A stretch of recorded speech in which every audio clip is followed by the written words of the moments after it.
Today, we're dropping an episode from Metaview's 10x Recruiting podcast on 2026 predictions on recruiting's AI evolution. This is 10x Recruiting, a podcast from Metaview. Let's get after it. What's up, everybody? Welcome back to another episode of 10x Recruiting, brought to you by Metaview. So, Sile, we have had a bunch of people ping us and say, guys, like, we want a 2026 predictions episode. So you ask, you receive. Sile and I have been talking about this for a couple of weeks now. Sile's yours better be good. Mine are terrific. And I think we should do this in like the order of most contrarian to least contrarian. What are your thoughts on that? For me, I've got a few that are like quite more to do with the recruiting market or like the talent market, I would say, as a whole, and then some that are quite AI specific. So I wanted to mix them up a bit in between. I need to think through that. What's most contrarian here? Listen, I'm just going to do it in the order that I was planning to do it. Okay, I don't care what you say. Stop complicating it. All right. Well, that may not be interesting to begin with, so we should prepare for that. Well, Sile, let's get into this thing, man. Like, let's start. What is your first prediction for 2026? Prediction number one, and I think very relevant to, frankly, maybe some people have appeared on this pod, and I know a bunch of people who listen to the pod. Listen, I think it's time to be in the game. We're all figuring out how work gets done. I think there's some incredible talent within VC platform teams, and I think a lot of them are going to figure out how to get back in the game, and they're going to join AI companies mainly as operators. And I think there'll be a big exodus. I don't think this is just talent, to be clear. I think there's a lot of operators who are sort of in some ways on the sidelines in various ways, and they're going to want to get in the game because this is the gold rush. Not just because companies are going to make a ton of money. I mean that too, but also just because it's like, what a time to be alive. How can you not be like in the most exciting thing in the world is to figure out how we're going to work with AI. So like get in the game and figure out how to work with AI by joining one of these AI companies. I think a lot of the best people are going to be thinking that. So are you saying, so it's just specifically to like our audience, are you saying that you think we're going to see a wave of VC talent partners leave their VC job and go in-house and work at AI companies? Yeah. VC talent partner exodus is what I've called this prediction. Yeah. How do I feel about that? Well, no, how do you feel? What do you think? Do you think it's going to happen? Well, I mean, Sile, like some of these VCs pay insanely well, have huge brands. I think maybe what I would say to it is, I do think the era of VC talent partners just giving advice is over. Like they do need to actually be doing the work. And I think we've seen that over the course of, call it like the last 12 to 24 months. All of my friends are actually like doing real recruiting. Like Audacious has always done it that way. Some VC firms have always done it that way, but the bigger ones have pivoted hard. Yeah. Specifically for early stage companies and early stage investments. So I think that's certainly happening and already happening. Do I think they're going to go in-house? I think we'll see some of it for sure. Like it's just some of the opportunity to get rich is like so obvious at some of these companies. And so I think it's going to be hard to pass that up. But life's about trade-offs. I say this all the time, and I've done some like personal reflection on this of like, would I go in-house at this stage of my life? And the answer is no. And there is an amount of money, but it's way more than what anyone would pay for me to trade off time with my kids and choosing my schedule and like, being at dinner every night and not having to check Slack. And when you're in-house, a wise person once told me, when they put a VP or a C in front of your name, they own you. And that's different when you're, in a talent partner role or doing boutique exec search. Okay, so should we just call this episode "Things That May or May Not Happen Next Year"? Well, I just disagree with you. Yeah. So, all right, let me give you mine. So my first prediction. Sorry to interrupt, Norman. Before I guess. Of course, I did not mean I think every single person is going to. I basically agree with what you're saying, which is I think. Notwithstanding some of those things, I think there's a world where like the advantages of being in-house were not so clear versus actually being a talent. And now I think there are really clear advantages in terms of, your advice is not going to be valuable in 10 years time unless you are part of actually figuring out how this is happening, so like, I guess it frankly relates to stage of career for a person. Like if you're in that stage of life, it's like the time that there'll be a lot of people who decide they need to get in the game. Yeah. I think that's right. All right. Let me give you mine. So my first one is AI becomes the de facto first screen for inbound, and candidates will love it. So everybody knows inbound's a mess. Like with any company that has a brand, I can't tell you, like everybody who I talk to is like, I don't check my buckets. I mean, this is going back to when I was at Google in 2012.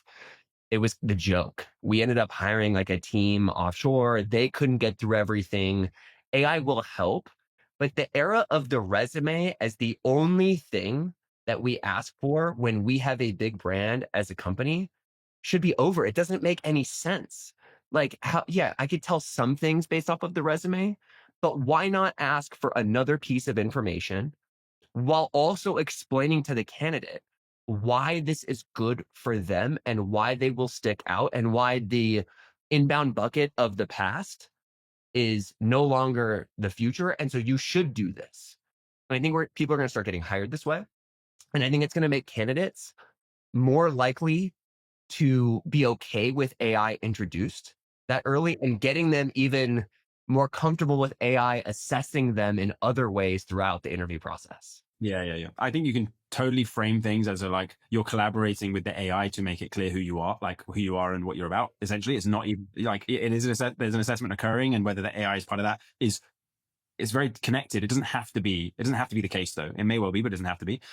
So yeah, totally agree. I think there's a world in, probably not by the end of this year, but the generation that's coming up now will sort of, this idea that the whole way we would take in applicants was based on something that was essentially connected to the fact this used to be a piece of paper. It had to used to actually be a piece of paper you'd give someone. That would just be like, what? It was like, so we'd had all these years where we'd try and almost just keep it almost like as a piece of paper when you could have all this rich media about someone instead. That seems crazy. So yeah, I agree. I think the timings will be interesting on it. I think behavioral change obviously is like incredibly tough, but we got some things cooking on that front, and I think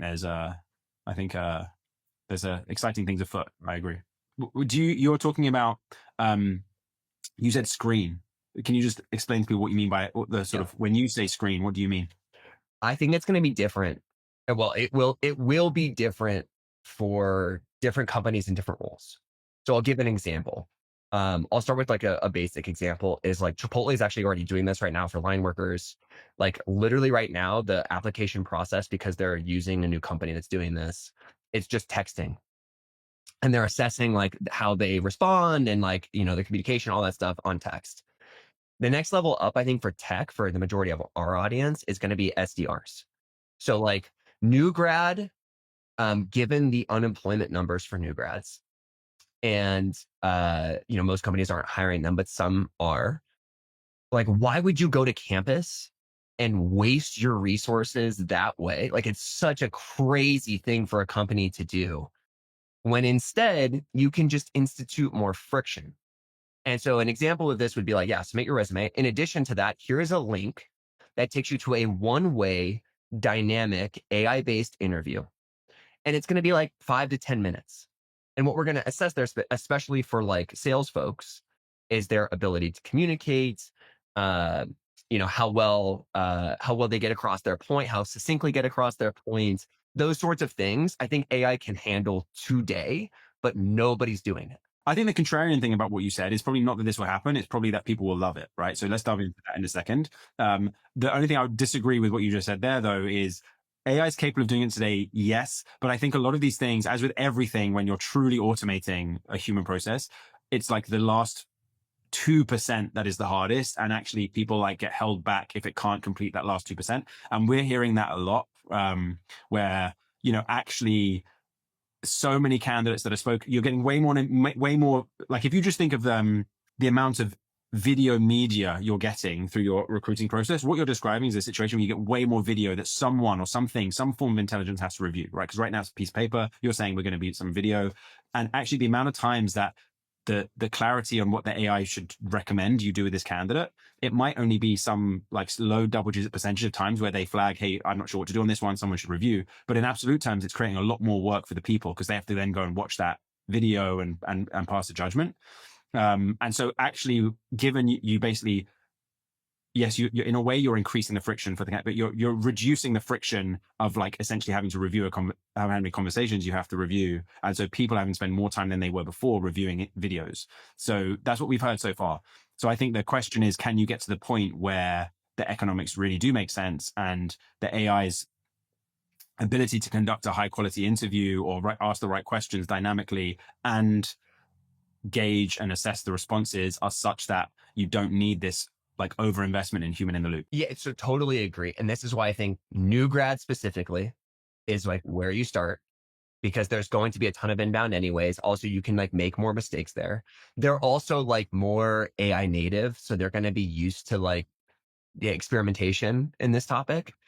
But with that process, like again, as if you equate it to going on campus, which we used to do, and it drove me crazy even back in the 2015, 2016 era of like, why are we going on campus? This doesn't make any sense. And so if you can, especially if companies are still doing that, which some are, you can remove that piece of the process and then basically just skip the recruiter screen, because AI in my mind is going to stack rank these candidates. And so you're going to go to the first 5, like is what's going to happen here. And ideally we're going to make a hire out of that.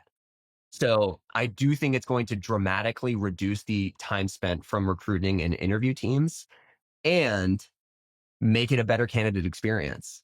So I think you're right. That's probably the most contrarian part, is like when people actually get hired from inbound, because right now the joke amongst candidates is like, it goes into the black box.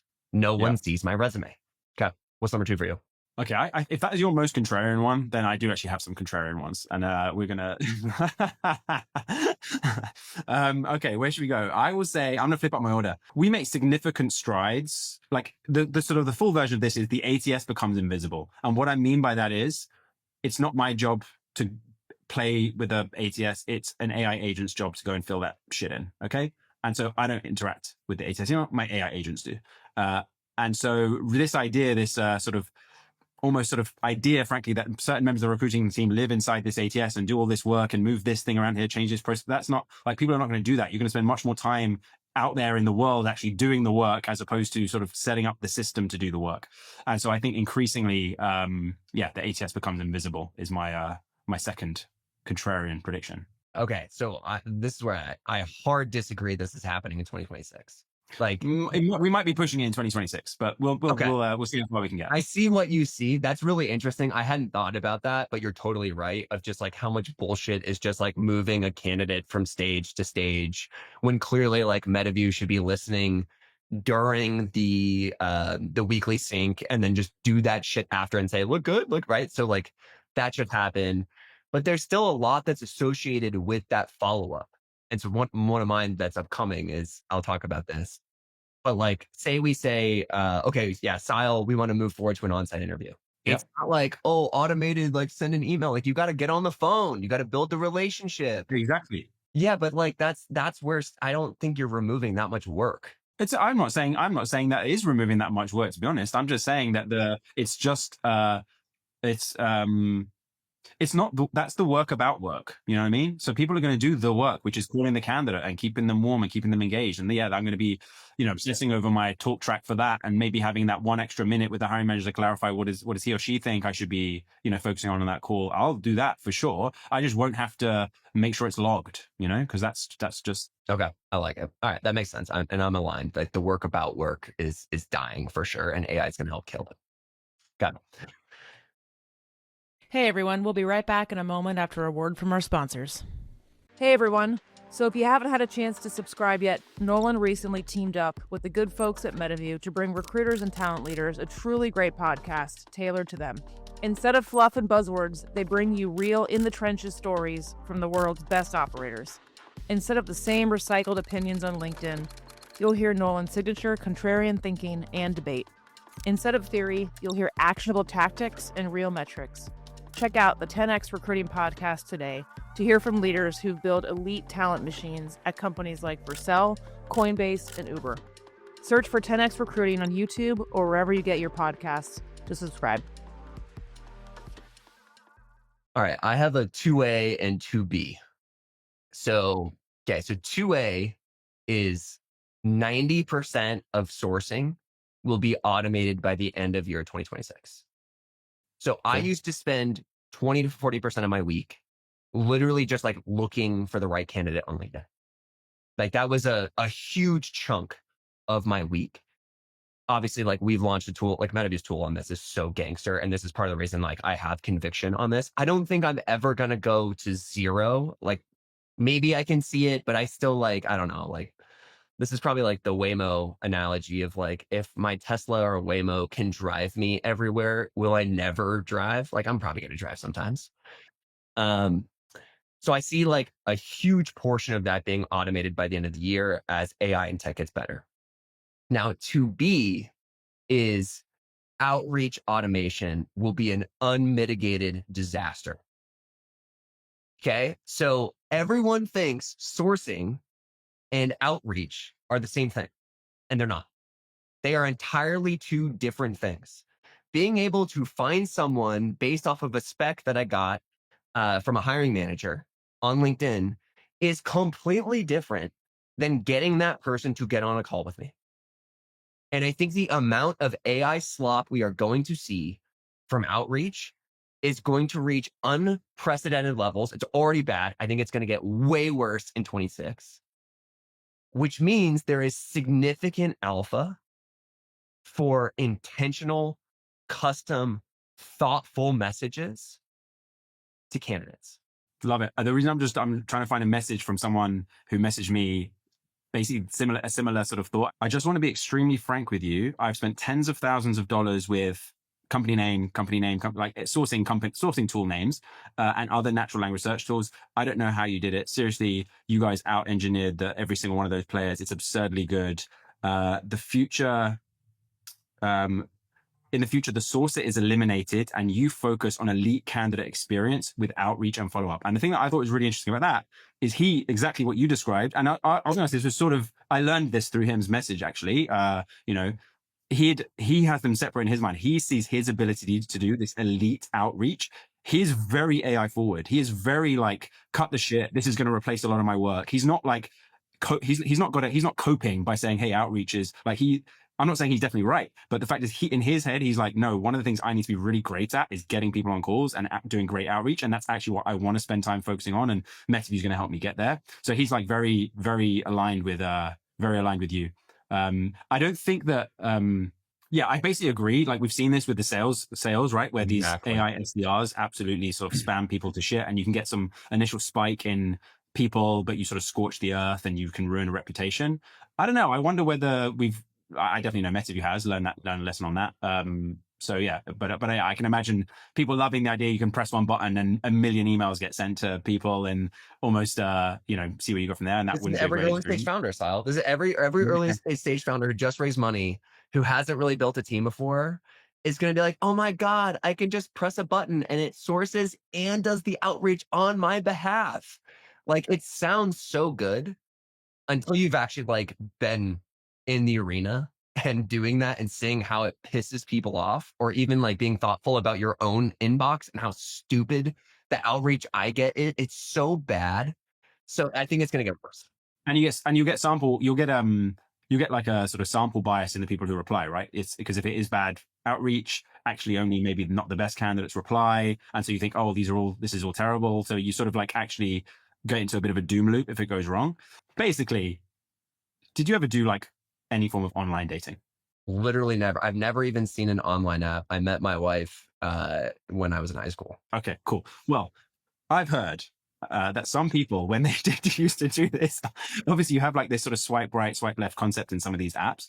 And like there were some people that would adopt the strategy of, well, I'm just going to swipe right on every single person. So basically, I'm going to say yes to every single person that I come across on this dating app. God. And then I'll just wait to see who replies. And then from their reply, I'll decide whether I am indeed interested in them. But like, let me just get the pool down to the people who I know are interested. That's sort of what could be the problem with outreach, is if you have a big button that says basically swipe right on everyone on the planet who matches this JD in the most basic way, and then go from there. And you just got this big cluster of fake matches, as it were. I can imagine that happening. You're right. But you nailed it on the selection bias, right? Which is like, I think actually really good talent, like they roll their eyes at it.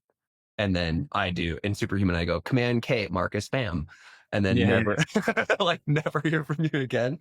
So I don't know. I do think there's an aspect here which I didn't put in my predictions, but has been coming up in conversations with friends. We just talked to John Bishke earlier this week. That pod will launch soon.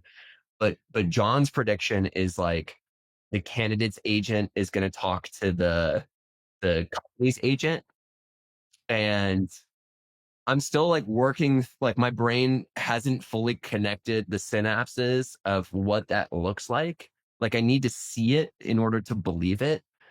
But I can kind of squint and be like, yeah, like for really good talent, like how good you build your AI agent, maybe like a signal in the hiring process. I think it's inevitable, but it's little by little, and it's one of those things you'll look back on and in the future, and it will sort of like slowly realize that actually things are fundamentally shifted. I think as I've sort of hammered on a bunch of times, it's obviously really good to have an analogy of this as a human. Some people have executive assistants, and sometimes you tag in your human executive assistant to go and handle certain emails with you, do the scheduling. Someone's got a question about whatever, my dietary requirements before I go to this meeting. My EA knows my dietary, so she'll answer. And so, piece by piece, it's all the person on the other side wants is the information, so they can get on and decide. And so I think you can get into these very low stakes exchanges of information, and every human on the planet will not have to spend time on that low stake. And then gradually you'll just get these higher stakes, more sort of specific things that you trust the AI to do. But I don't think that's a 2026. Holy shit, look back on the year and it's totally changed. I think it's just like minor sort of changes. I actually think that was one of my, I didn't want to sort of spend too long on it, but your point around the screening, I think that's a really interesting world for essentially AI avatars within the recruiting process, or like personified AI agents is, maybe it's not the screen, because that's when you're starting to develop the relationship. Maybe it's some of the other state. Maybe it's the in-between. Maybe it's, when you sort of have a question as a candidate during the process, and instead of waiting for the recruiter to get back to you in 24 hours, you can just have like a high bandwidth conversation with an AI. And that's totally that's like totally win-win, right? Recruiter didn't have to spend time managing their inbox and answering those questions. Candidate got the information they needed right away. It's like not even debatable that that's better. So I think that might be the areas that you get. It's not as juicy a prize, to be honest, but it's so beneficial to both parties that I think that's really interesting. The other thing I'd say is, if you see these companies like Sierra AI, or a lot of these companies that are helping you build other like more customer support bots, or even these virtual SDRs, they expect their customers to spend 2 to 4 to 6 weeks maybe training that avatar to be able to represent the brand appropriately. I think that's probably the pain, frankly, that some people might have to go through, is when they turn up and say, great, let's get an avatar to do this thing, without appropriate training and context to do it the way that you want it. It will do it worse than your team. And it will do worse and at scale, but a much larger scale. And so that's like more of the worst thing. So I think that's what maybe hopefully people don't have to touch the stove on that one and learn that too much the hard way, which I think is why starting with some of the like lower, less junior, more junior roles, it makes sense. But I still think there's a risk there that it's really worth it to invest the time in training these things. And I think as an industry, we'll need to figure out what that means. I also think it's just a great experiment. You know what I mean? It's like you're going to learn so much from just like running that experiment that like you're crazy if you're hiring new guys and not doing it. Like just the amount of learning you and your team are going to get from like opening up Pandora's box on that, I think is going to be beneficial for everybody. So the prediction is there will be a backlash against human data extraction. What I mean by that is there are these really high growth companies and the big foundational labs are sort of paying for this, that are essentially paying people to do human like reinforcement learning for the model. So essentially like labeling data like, hey, listen, we're looking for an accountant. We're going to pay you tons of money per hour to essentially train our AI how to be an accountant. And that's happening across every job you can imagine. And I think there'll end up being a backlash against this. I think it's sort of like a prisoner's dilemma situation, which is, hey, if we like give the AIs all of our sort of expertise, then they'll do more and more of our work. Now, I obviously am optimistic about this, and that will be a good thing, because if the machines can do it better than us, we can focus on the other things that machines can't do. And like, that's the way things are going to go. But I do think that there will be some backlash, and like whether that's like regulatory backlash against extracting data, like, paying people paying one accountant to give the knowledge of all the accountants on the planet to an AI so that all those accountants no longer can do that thing. Like there's an interesting moral quandary there. And I think there'll be some form of backlash, either regulatory or just like in terms of protests and this sort of thing. Yeah. Okay. So super interesting because yes, I'm going to Vegas next week. And I was like looking up places to golf, and I'm like, best places to golf, which I still Google search, which kind of makes me a boomer. Anyways, the first website, You're crushing it now, man. That's like Gemini's. Yeah, right. So maybe I'm back. Anyway, so I go in there and like I go and try and copy and paste. Like it was like the third course. Like, oh, interesting. Copy and paste. And it's like you cannot copy on this website. And I think the reason why is exactly what you're saying. Is like the author of the website knows that AI is scraping, and they're like, nope, no longer. You can't. So I literally couldn't copy. I had to go in and like type it into my tab. I never experienced that before. Screenshot it. You got character recognition. These AIs. Come on, it's man. like a one core. Anyway, so okay. So that's where I agree with you. I fundamentally disagree with the prediction though, because for people to band together, they have to like realize it's happening. And I think they're going to realize it's happening when it's too late. I guess my prediction is people will realize, and like, I think I'm not a sort of a detractor of this practice, just to be clear. I'm just saying, I think these companies are getting quite large and they're sort of staying a little bit under the radar. They're not really telling the world this is exactly what we do. And there's a reason for that. And at some point people are going to the truth will out, Okay. So that's interesting. So I'll give you, I guess this is kind of contrarian. My next one is very related to that, which is I think the next era of social unrest comes from white collar tech workers. Social unrest. You think they got that in them?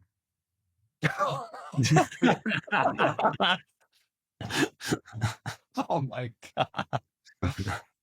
Well, let me tell you yes and why. Why is because the salaries that tech companies have given out historically have recalibrated the expectations of a gigantic populace.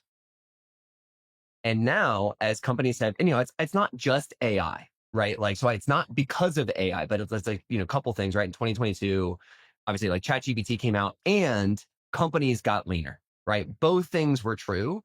Interest rates got higher, companies had like, fewer headcount, all that everyone knows. But there just is objectively more leverage when you're applying AI in the ways that we do every day. And so you don't need as many people to do the same things. Now, will companies have more or less heads? I think it's objectively less. I've been saying this for a couple of years now, and I think we're finally starting to see it in the data. But the second order of that is that you're going to have this huge subset of people who have added value to companies that they can no longer add value in the same way. And they've been recalibrated to these extremely high salaries. Yeah. And equity offers and benefits and all this stuff. And now they're going to feel rug pulled. I can't figure out the way I think it's going to, if that's going to be, so basically what is literally happening most frequently now, I would say, is people are doing less like graduate hiring. And like, and literally if they're sort of like having to sort of, frankly, like maybe like cut part of a team, they tend to be keeping the more tenured people, which obviously makes sense in a bunch of ways because they're more experienced in this way. But they are like, you can be an exception to this, but as a rule, they'll be less AI native. So I think there's this really interesting, like, there's something also interesting going on in terms of, well, will the comp go down? Because it seems to be people are concentrating on almost retaining and keeping the most senior, most highly paid talent, and hoping that they figure out how to orchestrate the AI. So that's I don't know. It's not happening now. I guess is what I'm saying. Well, okay. So my next prediction, we'll talk about what you're talking about. Which, by the way, Sile and I have not shared predictions beforehand.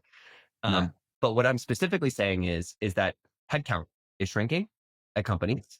I'm not talking about comp. I'll talk about comp later. But with headcount shrinking, meaning those people high earners historically now zero, and so when they go back into the market and they're looking for similar jobs, and now because like their skill set is no longer valuable inside of tech companies, they have to go to another segment of the economy to where they're going to get repriced to market in a very brutal way.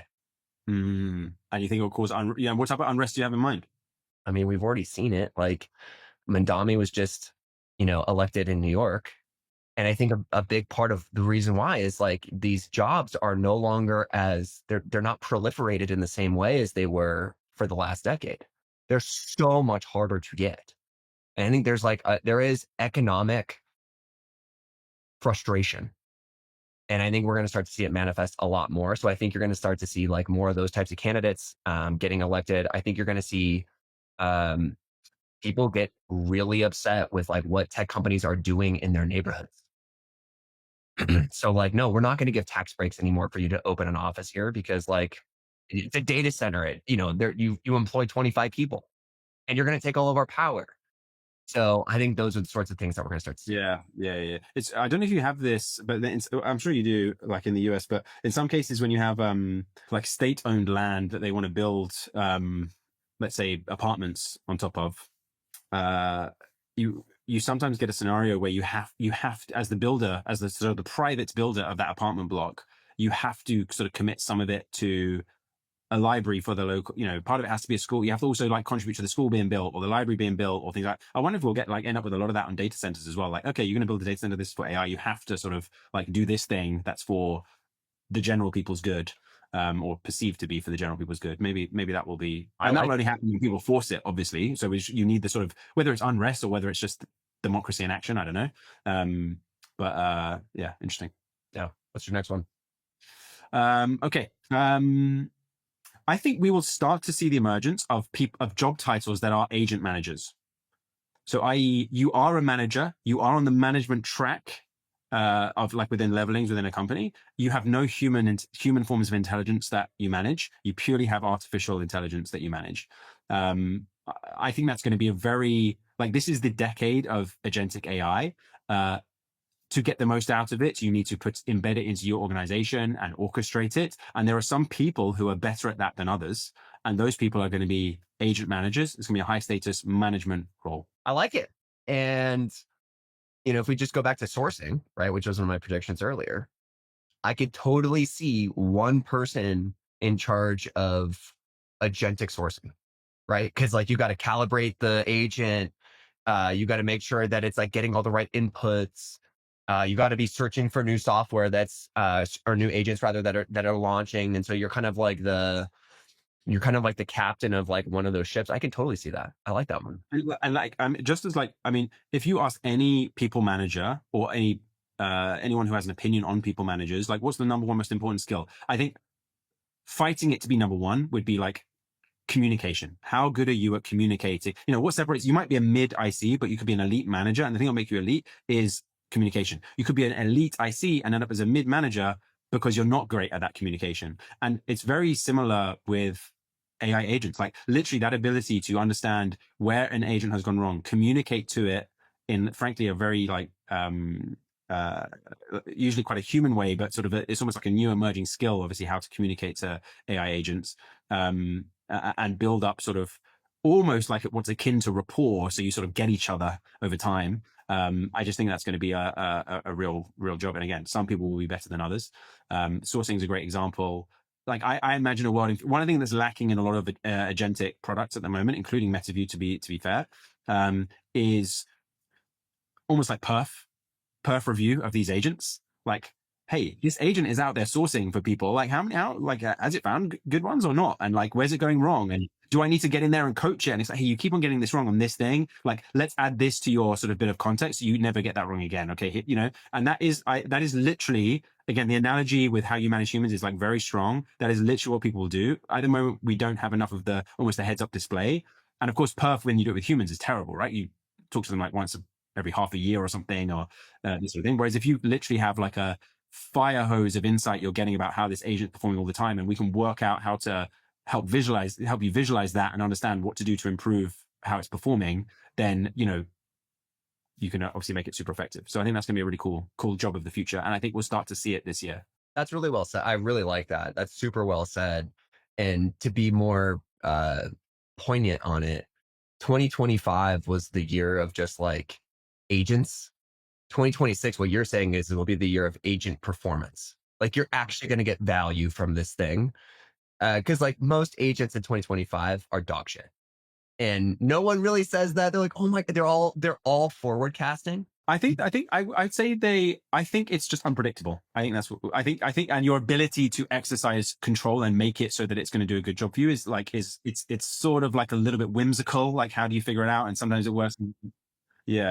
I agree with that. But I still think there's like some pretty magical things some of these agents have done. Like, obviously my team uses coding agents like all the time, every day. And it's not because they're not dog shit. That's very, very well said, which is like, especially for like coding is a great one. Even sourcing right now with what you guys are doing is like real value.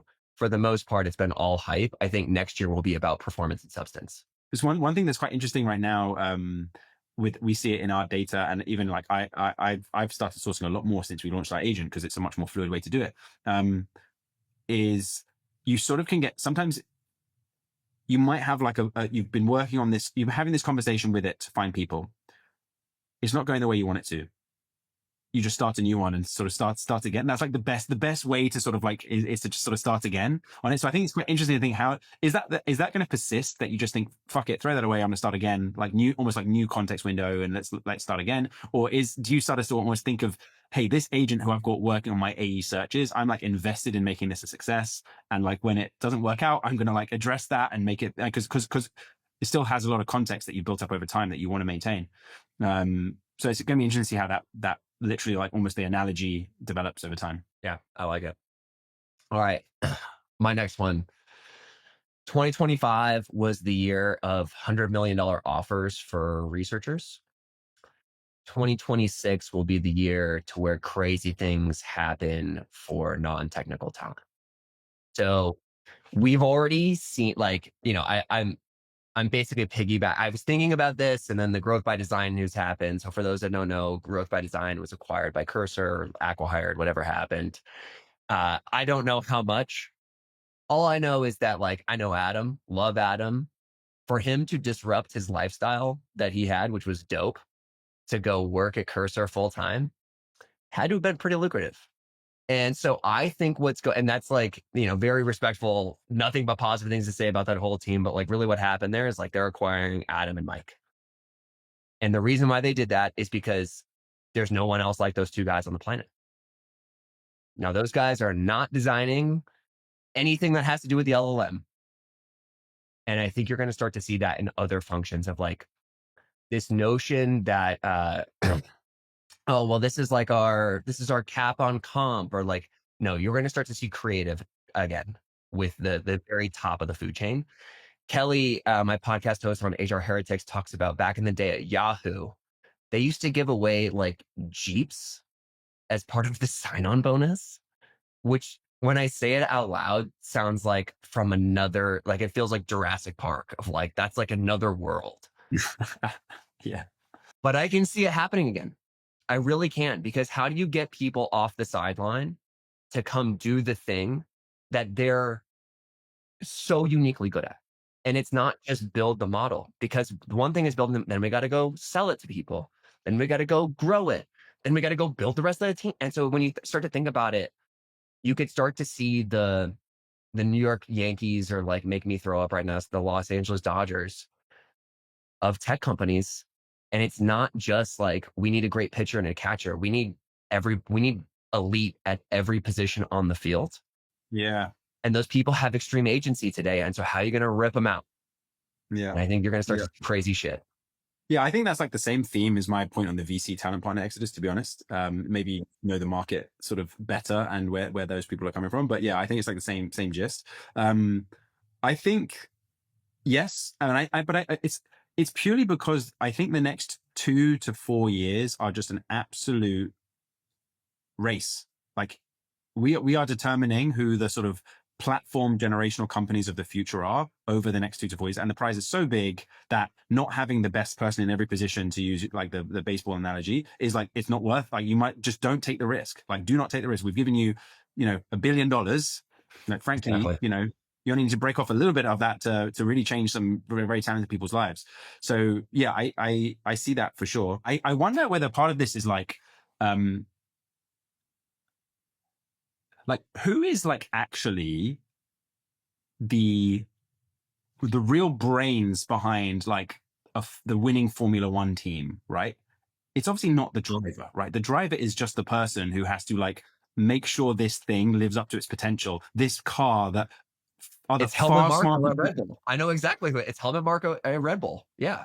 Yeah. It's like far smarter people have put all this energy in. I mean, if you obviously think about and through the fullness of time, you know, cars never used to be a thing, right? They're just an incredibly like these inventors essentially who create these amazing vehicles, and they're just like, it's so, but the highest paid person, of course, is the driver, because they're like, well, we put so much effort in now. We've invested so much in, you know, building this machine. In the case of like AI, that's like training this model. We invested billions and billions of billions. Can we really afford to have a VP of sales who isn't like absolutely the best we can have, given all of this cost we've sunk into it? And so I think that's one thing, that's one reason that drives those really high, I think, like comp for non-technical people. And then the other thing I think is just culture. I think like having a company where everyone knows, if you end up resenting the people who are getting like so much money, and if there's not like some like bringing up of everyone else as well, if there's not like a rising tide for the other people within that organization, you can also have a negative culture. I don't think that's like driving it, to be honest, but I think it's at least it will exist if you don't sort of also compensate other people really well. That's really interesting to think about it that way. I would actually take it a step further, which is, you know, Netflix talked about this in like the early 2000s of like, we're building a sports team. I now think like that is now widely shared amongst a number of mega large companies. And when you build a sports team, it's just basically like you're performing or you're not. And I don't give a shit how much money we paid you. We will execute you in the middle of the night if you're not meeting expectations. They won't do that, but yeah, they'll. That's what's happened. That's Brandon Ayuk. Like, I don't give a shit how much money we gave you, and sunk cost. You know, I talk about this all the time with my wife and my kids, because I feel like the best people on planet, or the best business people on planet Earth, do not have sunk cost. And so it's like, they don't have the fallacy, or they don't have sunk cost. So what I mean is like, we went and spent a ton of money to get the absolute best person. So that's my prediction. I think the second part of the prediction is going to be like, we will move on unbelievably quickly. We don't have this like the sunk cost of like, oh, well, we gave him that money. Like, no, like that's going away as well. Is like, nope, we will rip you out and bring in someone else, because we know we can do it now, because now we're no longer afraid to spend the money. Yeah, I think obviously with the $100 million comp packages for the researchers, I think there was even, I don't know if it came from Zuck, the line, but I think a lot of people in the industry were describing it in the words of like percentage of market cap is negligible. So like it would be irresponsible not to have 10 of these people, 20 of 100 of these people. There's apparently only 150. I guess that's an interesting thing. Like the researchers, if you listen to like these AI researchers, they'll basically tell you there's like 150 to 200 people. Everyone knows their names within the industry, like who are the people that you want who are going to like make the next breakthrough or whatever it might be. And so it's a very finite list. I guess I wonder if it's as well understood. That would be the thing that holds it back, I think. I don't think it's as well understood who are like literally what is the list of the best people at these other things. I think maybe it's more opinionated there. So maybe, I don't think it'll go as far, but I definitely know the stakes are high. And when the stakes are high, obviously you'll see that come through in comp. Yeah, which was fun. You got any more?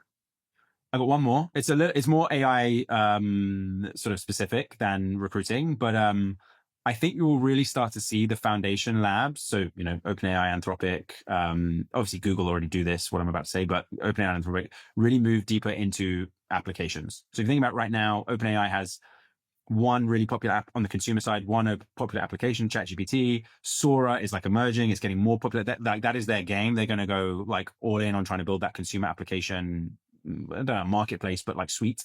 And I think that sort of the space for Anthropic is to do that on the business side. So I think it's going to be really interesting to see like what parts of the business application layer do they really start to play in.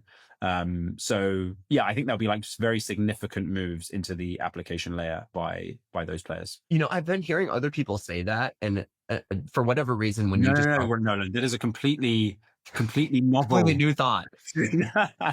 But You probably heard what it I- from me. You probably heard it from me. That's, yeah, what I was saying, what I was about to say was, it finally the analogy clicked in my brain for Google.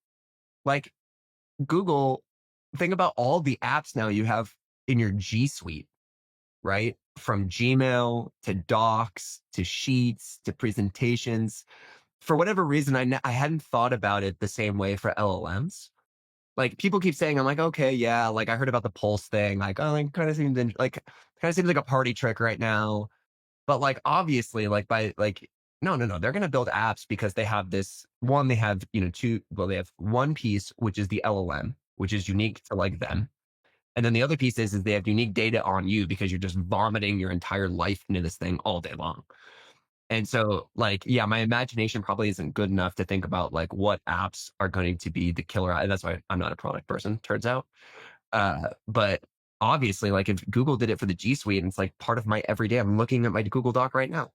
Google hasn't done great in enterprise overall, but like Gmail is like pretty It's a popular. huge business. Yeah. Google has a huge business. Yeah. But really what that was the technology advancement there was before that point, you wouldn't have email in your browser. It was just they had like managed to like render and manage your inbox using JavaScript on the browser. It's very similar to Figma, like actually doing all this very intensive work in the browser was like the innovation there. But sort of from a form factor perspective, it was the same. So I was, some people talk about Gmail almost like an invention. It's like, well, it looks very similar to what it used to be. It's just on the browser. So I don't know about that, but whatever. The point is that was what was the sort of exciting thing was there. The difference with AI and the reason it's riskier is because I would expect them to take a very different approach to the application. I wouldn't expect it to be, hey, we've now done a version of that. I guess ChatGPT has done it with OpenAI have done it with the browser and it looks like very roughly similar to other browsers, although with some obviously cool features. But I just wonder whether it's more going to be baked into the interaction you have with the AI, and like a little bit more invisible, right? Like, hey, if I'm having this conversation with Claude and clearly the output is I'm going to email one of my team, do I just fire, like, how do I just instruct the agent to go and do it? And it's a little bit invisible, but the point is that is now my application for emailing my team. It's just it handles it for me and puts it in front of me and this sort of thing. Yeah, like watching Slack channels and watching emails, like making recommendations to you on how it can help. Like I can start to imagine some of those things, but like where it goes, I mean, I think it is going to be wild in 26. That's all I got, Sile. So if you're listening to this, if you've made it this far, first of all, unbelievable. Second of all, it's the longest episode we've ever done. Yeah. Second of all, please disagree with us. Like, I would love to hear where people agree or not agree. And then the next piece is like, what are we missing? What do you guys think is going to happen in 2026? Because that's what I'm really interested in hearing is like, all right, we all got different opinions on where the world is going. We're in the middle of a platform shift right now, which is the biggest in humanity. So I want to hear what you guys have to think. But honestly, Sal, what a 2025, man. What a blast. Yeah, great year. Best year of my life. Oh, wow, me too. I love it. All right, guys, we'll talk to you soon.